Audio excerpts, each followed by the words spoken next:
A história dos papas da Igreja Católica está manchada por crimes, traições, segredos e mistérios. Muitos teólogos falam sobre uma batalha no interior da instituição que está acontecendo há séculos. E os sumos pontífices não estariam livres dessas lutas.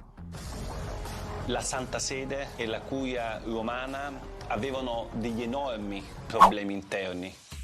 Quais são os crimes e os pecados que ficaram escondidos no Vaticano durante séculos e que agora estão vindo à tona? Alguns sacerdotes cometeram um delito terrível de pedofilia. E isso acabou manchando a imagem da igreja pelo fato de que se tentou esconder. Papa Benedetto XVI potesse finire in un attentato. Como se estabelece a estrutura de poder destes homens que governam a fé de milhões de pessoas ao redor do mundo? La Chiesa Cattolica, attraverso i secoli, si dà una struttura monarchica, imperiale, in cui il Papa comanda su tutti. Será que os papas da Igreja Católica sempre foram homens de fé e de humildade? Ou será que eles eram personagens ambiciosos que desejavam o poder? Certi papi sono stati troppo amici di dittatori, capi di Stato sanguinari. A verdade por trás dos papas. Divindade próxima ao Todo-Poderoso? Representantes fiéis de Deus na Terra? Ou ótimos impostores escondidos por trás dos grandes muros do Vaticano?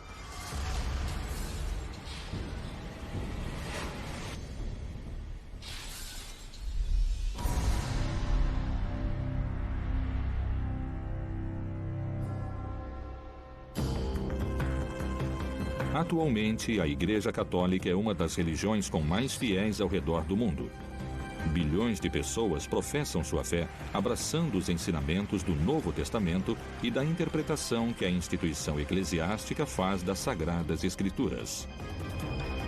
De que forma aconteceram os fatos pelos quais se passou da mensagem de um humilde e pobre campesino como Jesus aos papas da história do catolicismo?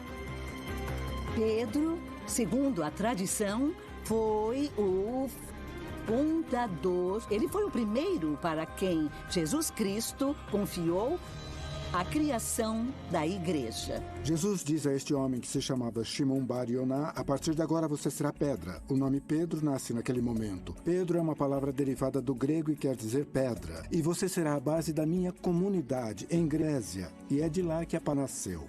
Te darei as chaves do reino dos céus. E, portanto, tudo o que proibires na terra será proibido no céu. Tudo o que permitires na terra será permitido no céu. Desde o início da origem do movimento de Jesus, se trata de uma mensagem que é dirigida às pessoas que estão na margem. Isto é, às classes que não estão associadas com o poder. Isto é o que caracteriza Jesus. Pedro vai ser considerado tradicionalmente como o primeiro bispo de Roma, porque ele foi o primeiro que ficou à frente da comunidade clandestina dos crentes. Entre os anos 303 e 311, os cristãos sofreram a mais sangrenta perseguição oficial do Império. Que tipo de mensagem Jesus proclamava que era capaz de alterar até as maiores autoridades do Império entre os romanos? Essa é uma mensagem dirigida ao povo, dirigida às prostitutas, dirigida às mulheres, dirigido precisamente àqueles que eram rejeitados pela igreja. Também está dirigida àqueles que não eram beneficiados pelo poder, e era exatamente por isso que era claro o perigo que um movimento como o de Jesus representava para as classes governantes. Nas primeiras épocas, esses crentes de Jesus eram os hereges com os quais iriam brigar, iriam lutar. Longe de silenciar a fé cristã, essa perseguição outorgou um caráter heróico aos apóstolos. E seu martírio conseguiu alimentar essa nova fé que foi se estendendo rapidamente por todo o Império Romano. No ano 313, o imperador romano chamado Constantino disse: a partir de hoje está permitido ser cristão. Por que Constantino permitiu que Pedro fosse considerado oficialmente o primeiro papa da Igreja Católica? De alguma forma, ele era um imperador encurralado. Encurralado pelas guerras internas, por todo aquele ciúme que estava por trás do império. E ele mesmo percebeu a besteira que foi perseguir os cristãos. Ele percebeu o que ele devia fazer com toda essa fé crescendo, com toda essa mensagem tão rara, tão estranha. Essa fé que ele e todo mundo deveria seguir e, mais que tudo, oficializá-la. Quais foram as reformas, pactos ou estratégia que Constantino utilizou para aceitar o catolicismo como religião oficial dentro do Império? O melhor era dizer que Constantino tinha se convertido, porque assim o trabalho seria mais fácil e ele poderia ter mais poder com os povos que tinham essa fé. Ele se aproximou dos grupos cristãos, ele conviveu com eles. E ele usou muito da ideologia deles, muito da teologia deles para fazer... Teoricamente, o cristianismo poderia não ter nascido, mas nasceu e ficou. Não podemos esquecer que hoje, aproximadamente 2 bilhões de pessoas. Repito, 2 bilhões de pessoas são de origem cristã, apesar de continuarem sendo crentes ou não.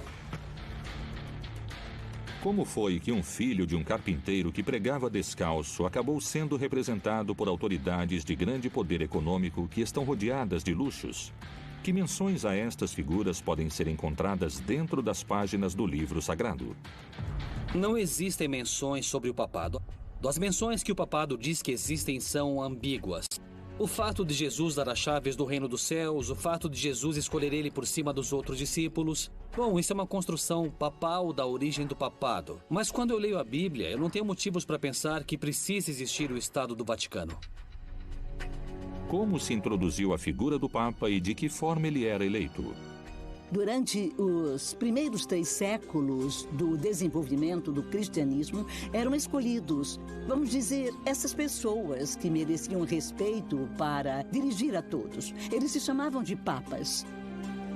Mas isso era um apelido carinhoso, sabe? Esse nome não implicava o sentido de autoridade que adotou mais tarde. Quando se constrói o papado? Esse é um fenômeno antigo e medieval. Não tem nada a ver com Jesus. Não tem nada a ver com o cristianismo inicial. É um fenômeno posterior. Il grande passaggio interviene nel IV secolo d.C., quando il cristianesimo, che era una religione perseguitata, diventa religione di Stato. Nel momento in cui diventa come uno Stato, assume moltissime caratteristiche dell'impero romano. O cristianismo nasce do Império Romano. O Império Romano era uma sociedade hierárquica. Ela não nasceu do nada. As pessoas que faziam parte desse cristianismo, que o criaram, eram aqueles que viviam numa sociedade hierárquica. Então, é mentira o que se diz dela ter sido pura, até que o Estado romano a absorveu e a perverteu. E nel Medioevo abbiamo dei papi come Gregorio VII, sotto cui c'è un documento che si chiama Dictatus Papae, in cui si afferma che il Papa è superiore a tutti i monarchi della terra. Ecco perché c'è il triregno, questa specie di corona che ha 3 corone per dimostrare che il Papa è superiore ai re ed è superiore agli imperatori. Altri papi come Innocenzo III proclamano la superiorità del Papa su tutti i regni del mondo.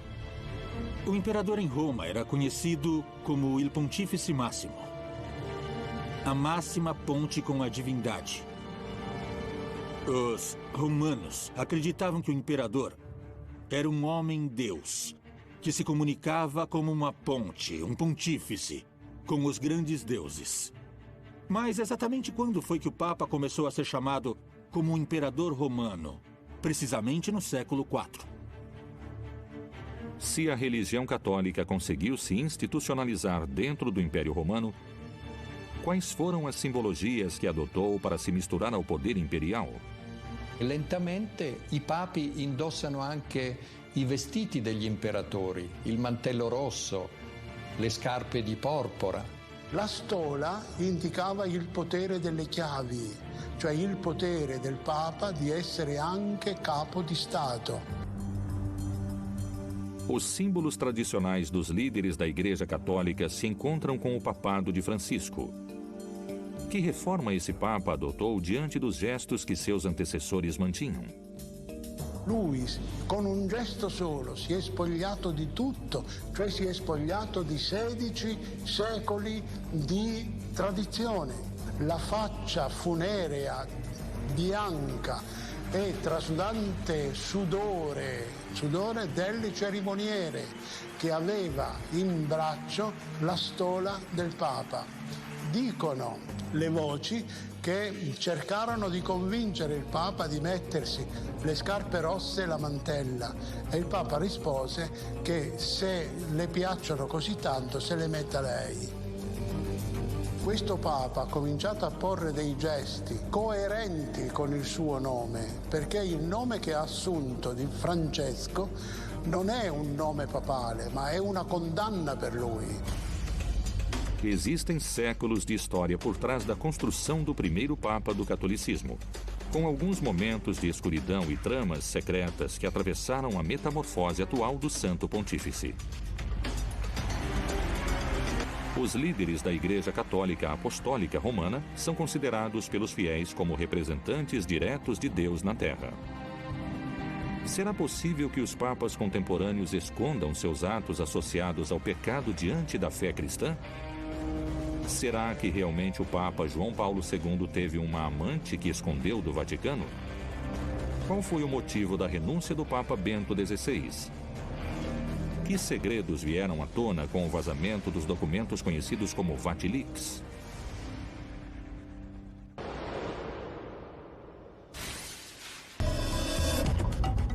O Papa representa na religião católica a máxima autoridade religiosa. Abaixo dele se estende uma corrente hierárquica de cardeais, bispos e sacerdotes que chega a todos os cantos do planeta. Como surgiu a hierarquia que administra essa religião de multidões? No passado, existiram muitos conflitos sobre o assunto de qual bispo tinha mais autoridade sobre qual bispo. E quem determinou isto? A política e a guerra. Temos que pensar que o Vaticano tem uma história muito obscura. O nascimento do Estado do Vaticano e a eleição de distintos papas foram documentados através da história. É assim que surgem versões sangrentas, carregadas de mistério, traição e lutas pelo poder. Será que se atentou contra a vida de um papa dentro da própria religião?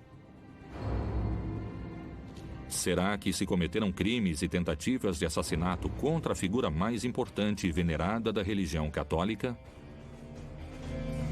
O papado é a estrutura existente mais velha que há. Parece uma sequência de indivíduos, com defeitos e qualidades. Bonifácio VIII, de alguma forma, foi o maior exemplo de papa entre os papas medievais. Ele foi acusado de vender e de comprar cargos, até o ponto de ele acabar sofrendo um atentado. E Formoso fez parte de um dos episódios mais originais da história pontifícia. Quando ele morreu, o Papa sucessor o tirou do sepulcro e o fez enfrentar um julgamento. Todas as decisões de Formoso se anularam e o cadáver de Formoso foi jogado no rio Tibre. Estevão também não terminou muito bem. Os opositores dessa época, no movimento pendular político, levaram ele à cadeia e aparentemente ele foi esganado pelos próprios carcereiros. Com João aconteceu a mesma coisa. Ele foi educado, aparentemente bem educado, para ter uma vida mais laica. Aos 18 anos, quando foi eleito Papa, João evidentemente não tinha muita vocação sacerdotal e ele foi facilmente vítima de difamações, não é? Então ele ficou conhecido na história como o Papa da Vida Libertina. Sabe-se que ele morreu precisamente no meio de uma orgia. Esse é um bom exemplo do que implicaram as mudanças do pontificado naquele período tão complicado que eu acabei de falar. Tiveram muitos papas que estavam afastados do povo. A tradição de tentar se aproximar do povo começou com João Paulo I e lhe custou a vida. O Papa João Paulo II tentou e por isso sofreu um atentado. E ele foi colocado no Papa Móvel. Se cometeram crimes e tentativas de assassinato contra a figura mais importante e venerada da religião católica, quais foram os casos mais relevantes da história papal associados a possíveis homicídios? Sabemos que João Paulo I foi um homem muito comprometido na sua época de sacerdote com as causas sociais. E ele questionou de uma maneira muito dura a obra criada por Pio XII, que era o aparelho financeiro do Vaticano. Este questionamento fez com que ele morresse.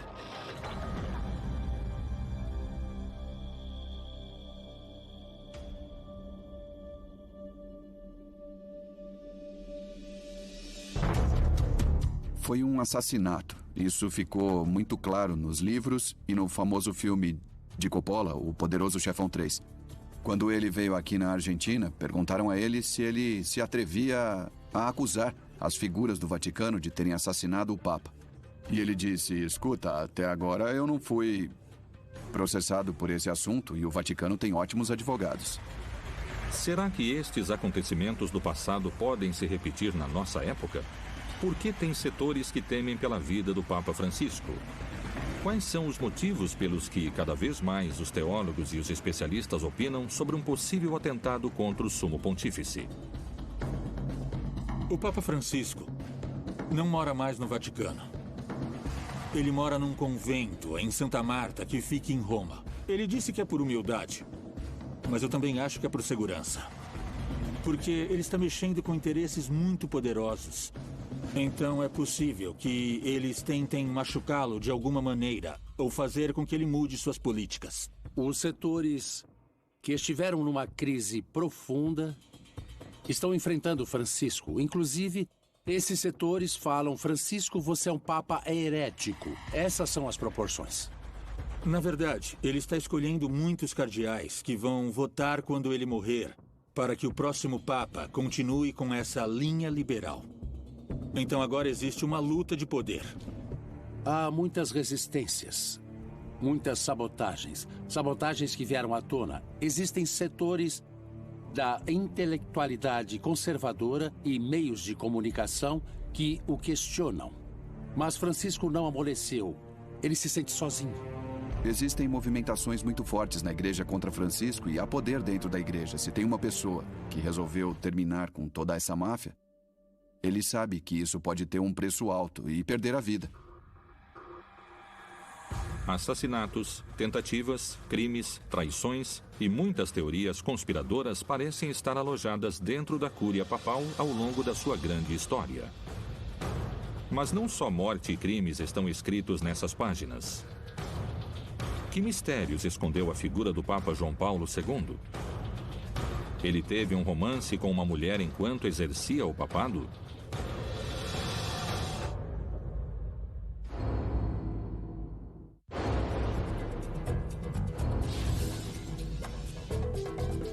Uma das figuras mais populares da Igreja Católica é a figura de João Paulo II.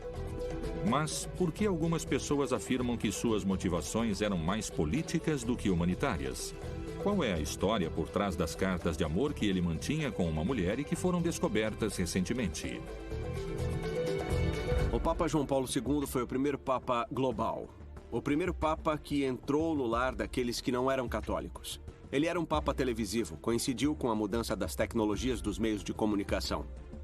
João Paulo II chegou com um projeto muito claro: consolidar, reforçar a unidade da igreja. Quando ele chegou, encontrou uma igreja polarizada, isto é, direita e esquerda. E quis deixar claro que existia uma só igreja. Giovanni Paolo II, nel 2000, aveva pronunciato il grande atto di pentimento per gli errori e gli orrori commessi dalla Chiesa Cattolica attraverso i secoli, l'antisemitismo, le guerre di religione, l'Inquisizione. E Giovanni Paolo II aveva riunito nel 1986 ad Assisi tutti i capi delle religioni mondiali per pregare insieme per la pace. Queste cose avevano destabilizzato i conservatori che quindi volevano di nuovo un papato più tradizionalista. Ele foi fundamental quando se tornou o primeiro papa da Era Moderna que entrou numa sinagoga, o primeiro também que entrou numa mesquita, precisamente para ressaltar o respeito que para ele era fundamental para aproximar os seres humanos, para ter uma convivência che è molto necessaria nesse mondo che temos che vivere. Giovanni Paolo II ha regnato per quasi 28 anni e dunque è stato un regno lungo e in quel periodo di tempo è riuscito a strutturare tutto il suo potere in maniera quasi dittatoriale all'interno del Vaticano. Non c'era mosca che volasse senza che Giovanni Paolo II e il gruppo dei polacchi che governava il Vaticano non lo sapesse. A figura do Papa João Paulo II é considerada por muitas pessoas como uma das mais lembradas de toda a história. Mas também existem pessoas que eram contra seus vínculos e contra sua influência política. Um objetivo fundamental para João Paulo II na década dos anos 80 era o de lutar contra o comunismo em todos os lugares, em todos os espaços. E utilizar todas as armas, instrumentos che ajudassem a conseguir esse obiettivo. Tutto questo è stato travolto un po' dal suo essere polacco e quindi esponente di una chiesa particolarmente tradizionalista e anche particolarmente anticomunista. Qual era o motivo das suas viagens pelo mundo? Será que elas tinham um objetivo humanitário? Ou, como algumas pessoas acham, o que ele realmente queria era influência e poder político?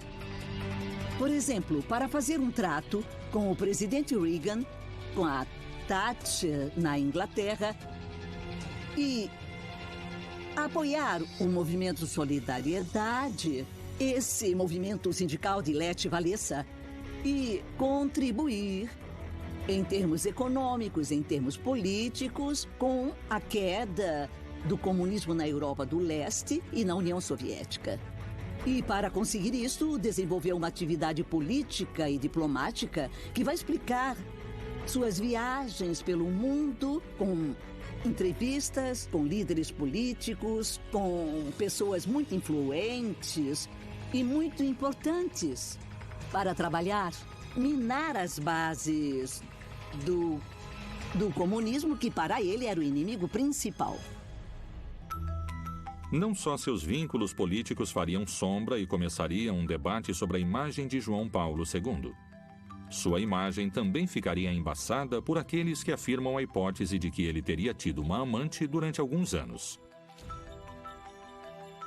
Recentemente, foram encontradas 350 cartas escritas entre João Paulo II e uma filósofa polaco-americana que se chamava Anna Teresa Timieniecka. As cartas entre Ana Teresa e João Paulo II fazem parte de uma tradição eclesiástica muito antiga. São Paulo foi acompanhado por Santa Cleta. Não conhecemos estes textos porque eles foram excomungados pela Igreja no ano 325. São João da Cruz e Santa Teresa de Ávila eram outro casal dentro da tradição eclesiástica que mantinham uma comunicação epistolar muito rica. E não é só isso, mas também romântica, era de parceiros. Eu acredito que essas cartas são reais, são verdadeiras, porque elas foram levadas em conta durante o processo. Essa correspondência demonstra, de um lado, o grande respeito do Papa João Paulo II diante da figura da mulher. Isto é, ter uma amiga com quem ele se correspondia não significa querer fazer sexo. Para uma sociedade que continua associando sexo com o pecado, a relação erótica com o mal, quase sempre espera que essas figuras religiosas fiquem totalmente afastadas das paixões humanas. E eu acho que o que aconteceu entre Ana Teresa e o Papa João Paulo II era amor. E o amor não necessariamente tem sexo, só tem amor. Eu lembro que eles falavam sobre assuntos teológicos, falavam sobre assuntos filosóficos. E numa das últimas cartas que João Paulo II escreveu, ele lhe deu um escapulário da Nossa Senhora do Carmo. Eu não sei se essa mulher era crente ou não. De qualquer jeito, se demonstrou uma relação de um nível muito elevado. Numa das cartas enviadas no ano de 1976, João Paulo II escreveu: Minha querida Teresa, recebi as 3 cartas. Você escreve sobre sentir-se despedaçada, mas não consigo encontrar nenhuma resposta para essas palavras. E numa carta do dia 10 de setembro de 1976, ele lhe enviou um escapulário e escreveu: É a dimensão em que a aceito e a sinto em todos os lugares e situações, quando você está perto e quando está longe. Me lo augurerei per loro di nuovo, cioè, siccome non ci vedrei niente di male o di deprecabile, se è successo tanto meglio, ma di più. Que João Paulo II tivesse uma amante, eu considero uma coisa de fábulas, uma coisa absolutamente impossível. Com muitas opiniões divididas, a verdade sobre o relacionamento deles continuará sendo um mistério. Mais importante do que a polêmica, o Papa João Paulo II se tornou um personagem que atravessou fronteiras e que construiu pontes interreligiosas. É por isso que ele foi canonizado alguns anos antes da sua morte. Quem viria depois dele?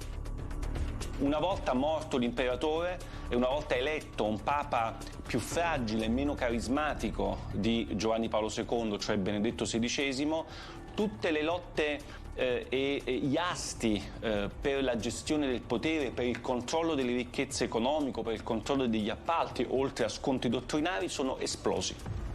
O que se conhece realmente sobre o papado de Bento XVI? Quais foram as motivações da sua renúncia?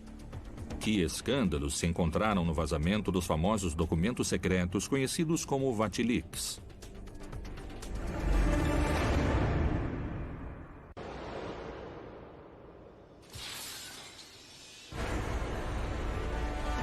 Depois da morte de João Paulo II, o Colégio dos Cardeais elegeu a Joseph Aloysius Ratzinger e escolheu o nome Bento XVI como seu sucessor. Com este Papa, estourou um dos maiores escândalos dos últimos tempos do Vaticano: a revelação dos documentos secretos que mostraram corrupção e lavagem de dinheiro, mundialmente conhecidos como Vatilix. Qual foi a motivação da Cúria da Igreja Católica de escolher um personagem tão diferente do seu antecessor? Quais foram as principais diferenças entre esses 2 papas? Por que teólogos e especialistas acreditam que a estratégia criada pelo Vaticano não teve os efeitos desejados? Como impactou a decisão dentro da Santa Sé e ao redor do mundo com seus milhões de fiéis? Eu acho que são opostos e, diferentemente de João Paulo II, que era uma pessoa muito carismática que se dava muito bem com toda a mídia. O perfil de Ratzinger era frio, intelectual, um continuador no que se refere a todo o pensamento conservador di João Paulo II. Però è stato eletto da un gruppo molto conservatore nel conclave del 2005, soprattutto ad opera dell'Opus Dei, perché vi fosse di nuovo un papato della tradizione. Quais são as bases e os fundamentos pelos quais se elege a sucessão de um Papa? Isto tem algo a ver com a capacidade, com a trajetória individual, ou isto responde só a um interesse político da instituição religiosa?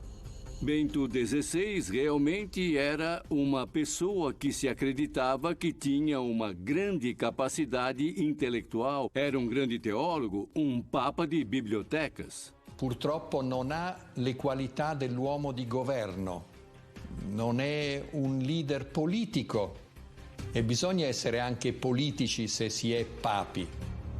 O papado de Bento XVI foi minado por todo tipo de crise. Assim que ele assumiu o cargo, teve que enfrentar distintos tipos de conflito ao mesmo tempo. Mas a revelação dos documentos secretos, chamados de Vatilix, seria, sem sombra de dúvidas, seu pior inimigo. Existem muitas opiniões no que diz respeito a este acontecimento como o começo de um final anunciado. E quindi il suo pontificato è stato segnato da moltissime crisi con il mondo islamico per il discorso di Ratisbona, crisi con il mondo ebraico perché aveva tolto la scomunica ad un vescovo antisemita del movimento lefebvriano. crisi con il mondo della scienza, perché aveva detto che i preservativi favoriscono l'AIDS, l'HIV. Crisi con i cattolici stessi, perché aveva dato spazio proprio ai nemici del concilio, e cioè al dialogo con il movimento cismático di Lefebvre. Os principais conflitos que Ratzinger teve que enfrentar tiveram origem no pontificado de João Paulo II. Um desses conflitos que eu acho importante, porque é o eixo de atuação de uma instituição religiosa, é aquele que tem a ver com a pederastia. Esses escândalos, desde o final do século XX, começaram a ficar conhecidos, não é? Nos Estados Unidos, tem processos muito fortes contra a Igreja Católica. No Vaticano, os grupos conservadores que pertenciam à geração de João Paulo II mantinham uma estrutura de poder, de privilégios, que começou a rachar exatamente por causa das pressões e escândalos internacionais de pederastia. Isso provocou uma quebra no interior da Cúria Romana e uma luta interna de poder. E então começaram a vir à tona diversos casos de sacerdotes que tinham cometido delitos desse tipo. E isso enfraqueceu a igreja, pelo fato de que existia a impressão por parte de muitos setores de que a igreja queria, de alguma forma, esconder esses delitos. Embora há 600 anos nenhum papa tivesse deixado o cargo, Bento XVI começou aos poucos a percorrer um caminho que o deixaria sem saída.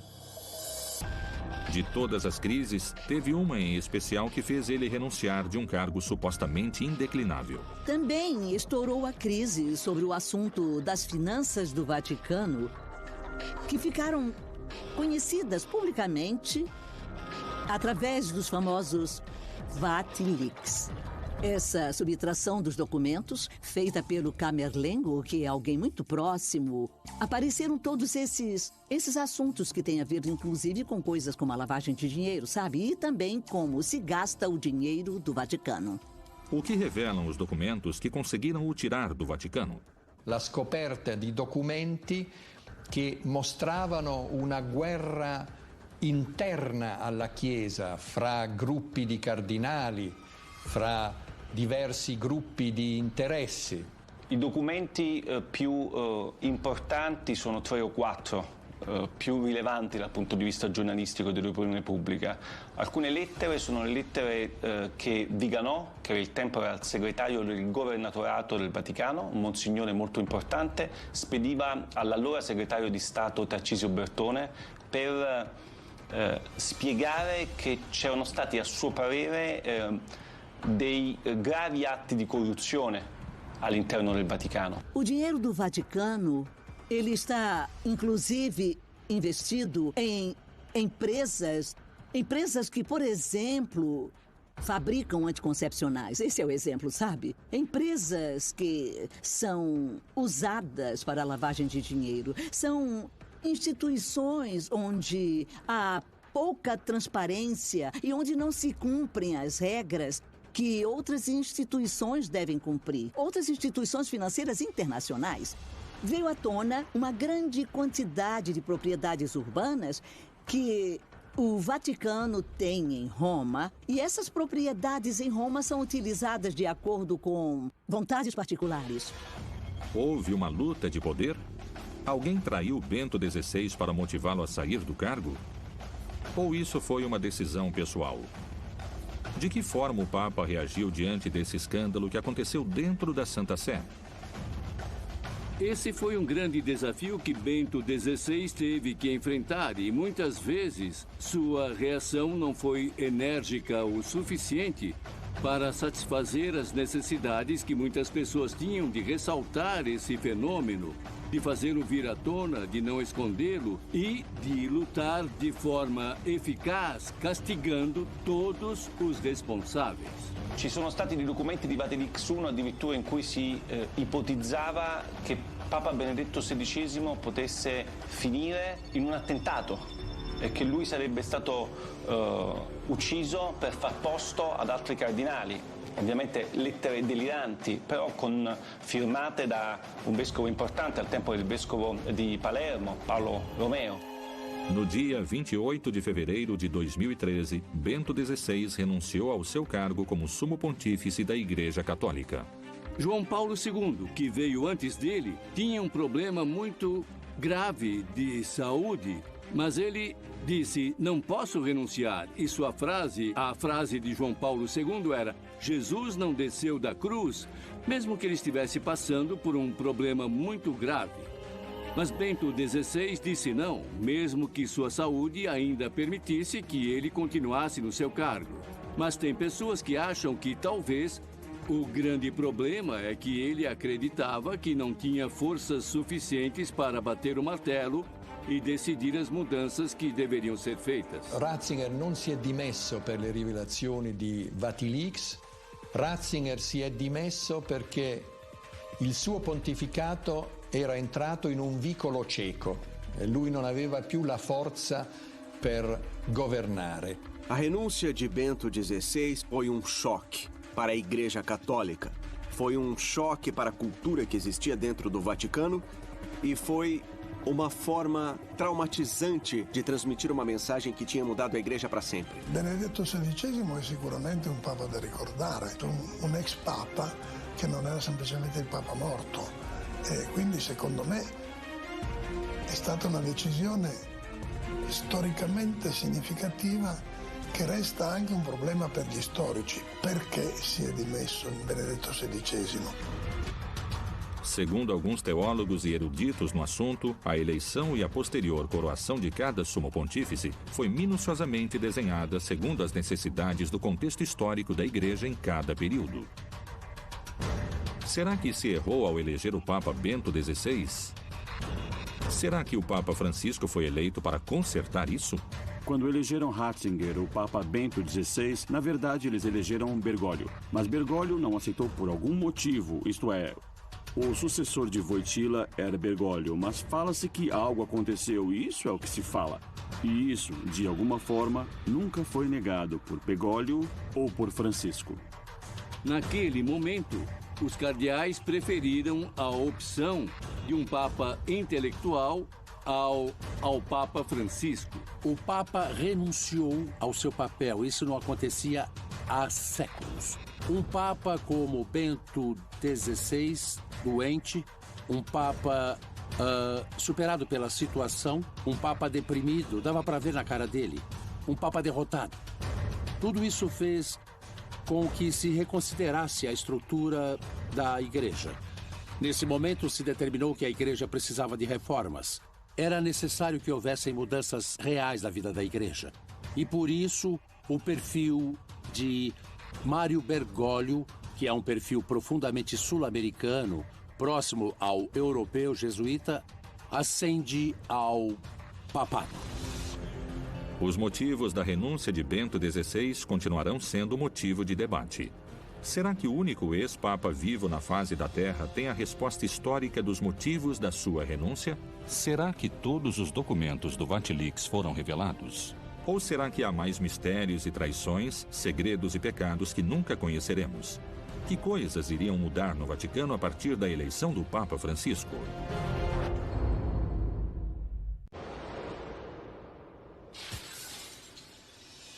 Depois da renúncia de Bento XVI e de um breve período de sé vacante, no ano de 2013, o cardeal sul-americano Jorge Bergoglio assumiu a cátedra de São Pedro. Habemus Papa.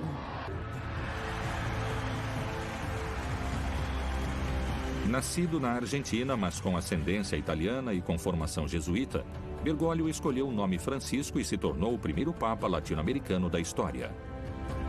Que classe de papado nasceu com ele? Papa Francesco è stato eletto esclusivamente con questo obiettivo: riformare la curia romana, che era ormai arrivata ad un degrado di immoralità inconcepibile. La curia romana è un pachiderma così pesante e così radicato nel pensiero, nel costume, che non basterà un Papa Francesco, ce ne vorranno almeno 10 Papi Francesco per poterla sminare e destrutturare dalle fondamenta. Eu acho que o Papa Francisco chegou na hora certa. E aqueles que entendem do nosso catolicismo entendem que por trás de tudo isso tem um estado político, social, que não vai deixar ele trabalhar como gostaria. Será que ele poderá renovar a fé dos católicos e atrair novos fiéis à igreja? Eu acho que o Francisco está fazendo é nos desafiar a viver o Evangelho. A própria presença dele é bondade, é Evangelho. Ele abraça, beija, sorri. Esse é o caso do Papa Francisco, que não só atrai fiéis do mundo católico, e não tantos quanto gostaria. Ele atrai muito mais gente fora do mundo católico, ex-socialistas, ex-comunistas, ex-progressistas, que atualmente não se sentem representados por nenhum partido, por nenhum grupo. E nesse Papa encontram uma liderança que nunca teria sido pensada há 40 ou 50 anos. Francisco é considerado por muitos como um Papa humilde que quer fazer uma igreja pobre para os pobres. Qual é seu posicionamento diante do dinheiro do Banco do Vaticano? Francesco ha cercato e sta ancora cercando di portare avanti un'opera di pulizia per cacciare via dalla banca tutte le persone che non ne hanno diritto, e penso che un'opera di pulizia in effetti sia stata fatta. Tem vários gestos no pontificado de Francisco que vão entrar para a história. São gestos completamente coerentes com sua forma de enxergar a igreja e, mais importante, sua forma de enxergar as pessoas. Um Papa que para o papamóvel para abraçar os doentes, um Papa que abraça os anciãos, um Papa que responde tranquilamente aos jornalistas no avião. Eu acho que o Papa está mudando a Igreja Católica com esses gestos. Uma imagem do Papa Francisco vale mais do que 1000 homilias. O Papa se aproxima aos assuntos da atualidade com um olhar conciliador. Será que esta è uma oportunidade di mudanza para a Igreja? Voglio vedere come andrà a finire la rivoluzione di Francesco, perché, come dire, c'è nel pontificato di Francesco certamente un elemento di riduzione del peso della Chiesa, di riduzione del potere, della presenza temporale, che secondo me è importantissima per salvare la fede dei pochi credenti ancora esistenti. Quello che Francesco sta facendo e che io guardo con simpatia, ma anche con timore e tremore, come direbbe Kierkegaard. O Papa Francisco é o novo cantor de uma música que já tinha sido cantada por outros papas. A música é a mesma, mas o cantor faz com que pareça uma música muito mais... Bom, é o ritmo latino, é um Papa com coração latino, que deixa essa música muito mais contagiante.